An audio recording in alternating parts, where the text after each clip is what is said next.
posted something about 4 children that were sold in the 1940s. There were four. So I found out though, the oldest one was six. Six, four. Was it six, four, six, five, four, and two, or something like that? Well, two of the children were adopted by a European couple, and it talks about how. Oops. Let me see here. Hold on. Damn it. Hold on. Hold on.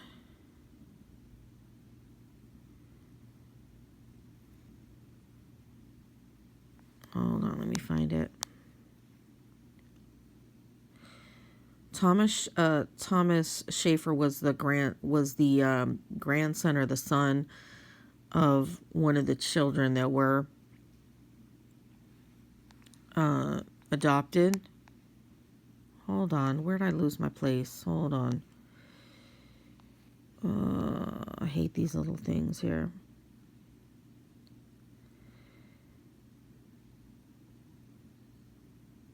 Okay, so Thomas Schaefer, or I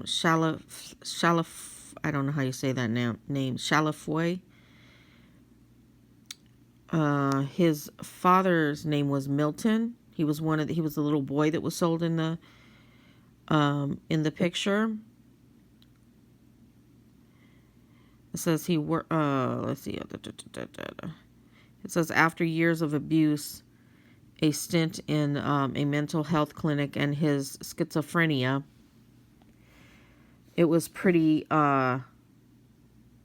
nerve-wracking. Thomas Schaefer, can't say the name, said about finding out about his father and aunt's difficult beginning and subsequent lives. Hold on. Chalafoy was feeling those old pangs, anger for his father's treatment, sadness, and shame for the boy who'd eventually be his biological father. Milton Chalafoy died 3 years ago, and this December said we talked all the time, and said Mills about her brother.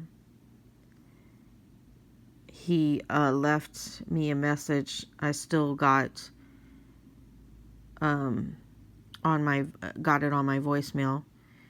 It says, "Love you, Beverly. We always called each other Bev and Kenny," he said in his problems, but he was good-hearted. Hold on one second. Let me see.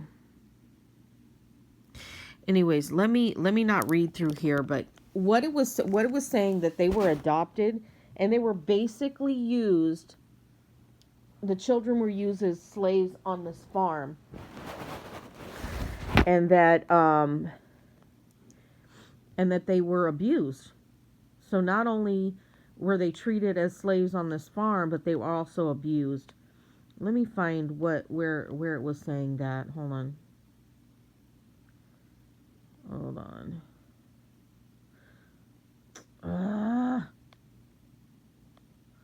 These commercials are going to get on my nerves.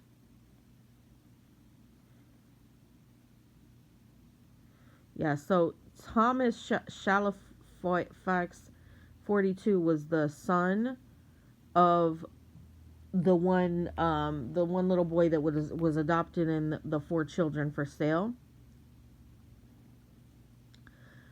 And he also was adopted. Let's see. Hold on.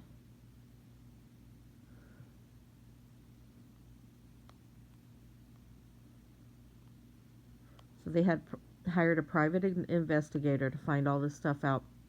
It says a decade later, he said he met his biological father, Milton Chalafoy, in person, and Thomas Chalafoy has informally adopted his father's surname. It's a way to tie himself back to his earliest beginnings. His adoptive father is dead and doesn't. Milton Chalafoy was the child in the picture, the boy in the picture of the four children sold, and then his son was also adopted. It says there's about 200 individuals living with this surname. Okay. It says finding his father opened Chalafoy's eyes up to another generation of other places children as families lure the historical documentation media goes.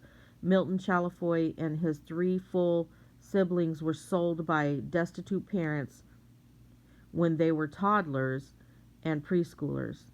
That moment was captured in an infamous four children for sale photo that was published in the Vidette Messenger of Valparaiso, Indiana, I guess, August 5th of 1948. It said to have been taken in suburb Chicago. In it, a mother covers her face. Four young scruffy children with gazes ranging from curious to bewildered sit on the stoop. They are the Chalafoy children, Lana, who was 6, Ray Ann, who was 5, Milton, who was 4, and Sue Ellen, who was 2. Hold on. It says this was a true event, and it needed to be known that this really did happen. Thomas Chalafoy said he's also been in contact with his biological aunt, Ray Ann Mills, who helped him fill in more pieces for her nephew. As family lore goes, Mills garnered interest from a Dutch couple who lived in DeMotte, Indiana, and she was being sold to them for a couple of dollars, and Milton Chalafoy began to sob uncontrollably. So the brother, who was in the picture, Milton, started to cry uncontrollably, and the couple took what first seemed like a pity on him and claimed him too. Hold on. And it was a form of slavery. He was treated very badly, and he was tied up inside a barn. Both him and my aunt were put to work at the age of 5. Thomas Chalafoy said, if it happened today, it would be called trafficking. There are no formal adoption papers for Mills and Milton Chalafoy, who went to live with John and Ruth Zoetman, and the children's name were changed to Kenneth and Beverly. Chalafoy and Kenneth suffered under the Zoetmans,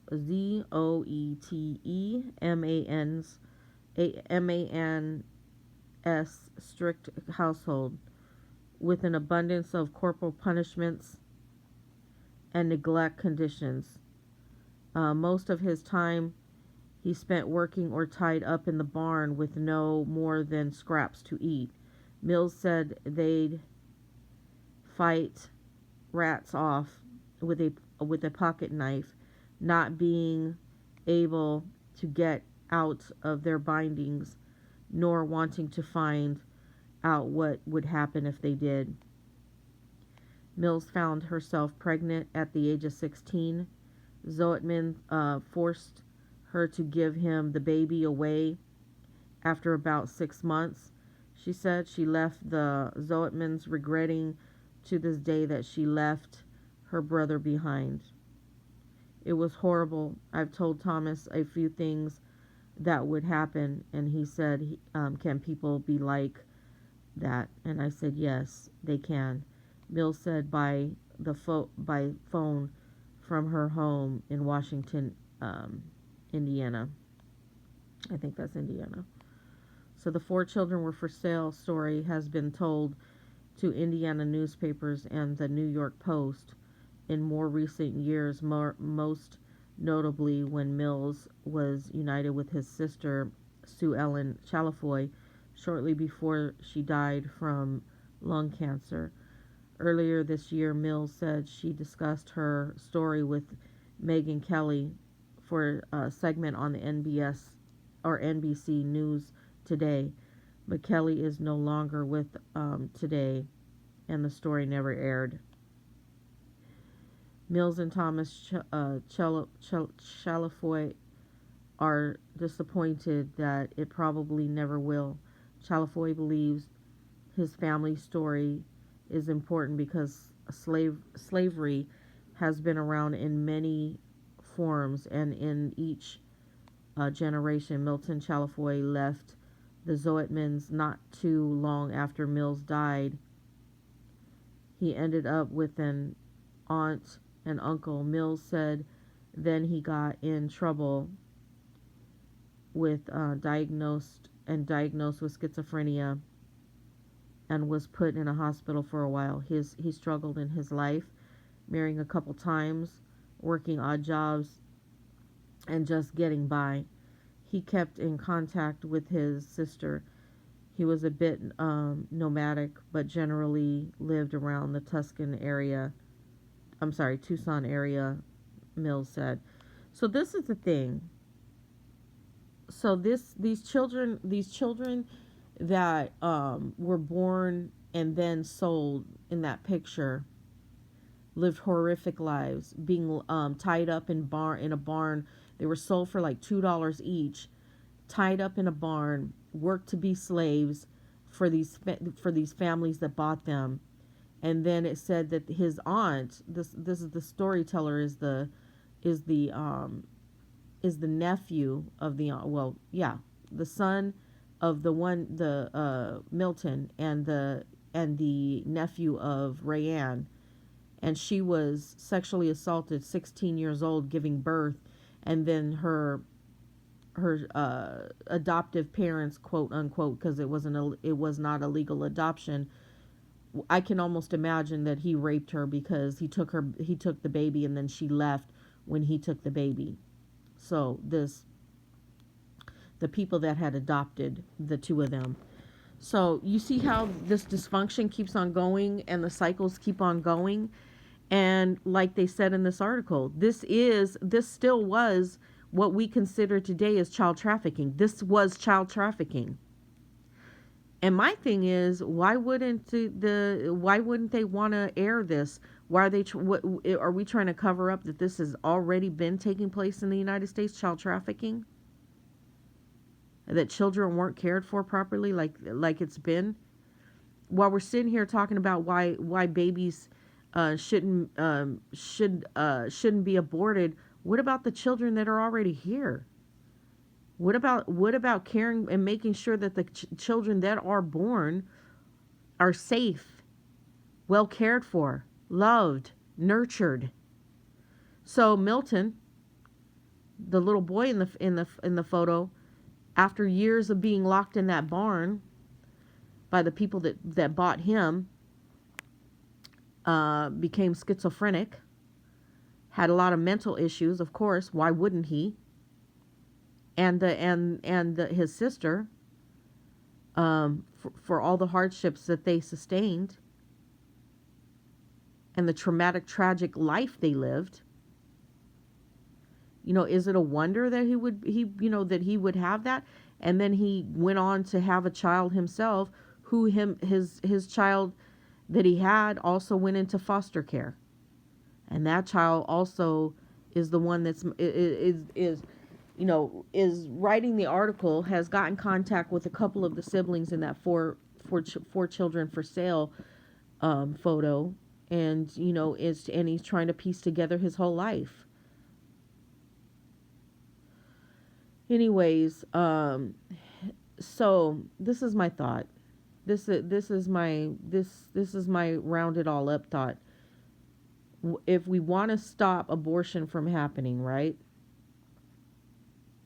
Then you better then the country better take care of the children that come out of these situations, and make sure that they're nurtured and they're loved, and they're not child trafficked, because that's what's going to happen in the future. A lot more child trafficking because the woman in the photo in the 1940s did not have access to abortion. That's one. And two, she didn't have any resources. There was no birth control. She was pregnant in the picture, 24 years old. She was with this man younger than the age of 18, and they had these children. And he was in his 40s and still couldn't provide for his family and sold his children. He has just as much a part of that sign that's posted as the mother does.